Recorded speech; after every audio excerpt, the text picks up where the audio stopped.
Ibinahagi ni Representative Janet Garin na gustong ipatigil ni dating House Speaker Martin Romualdez ang investigasyon ng Kamara sa anomalya sa flood control project bago ito nag-resign.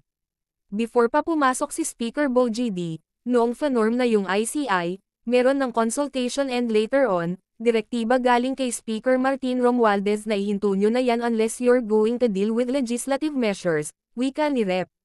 Garin. Ibinahagi ni House Speaker Bo GD na gusto niyang ipatigil ang investigasyon ng House of Representatives, HOR, sa anomalya sa flood control. Naniniwala siya na ang Independent Commission for Infrastructure, ICI, ang dapat mag-imbestiga sa mga nasabing anomalya at hindi ang HOR. Dagdag pa niya, wala na umanong tiwala ang tao sa investigasyon ng Kamara. Many of our countrymen do not believe what is happening in this infracom. I think it would be best to pass it already to the ICI.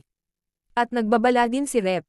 Percy sa pamilya Duterte na posible na umano silang sumusunod na makululong. Sa kabila ng malawakang kilos protesta sa bansa, nagpahayag ng matinding mensahe si Akbayan Party List Rep. Percy Sendanya laban sa pamilya Duterte.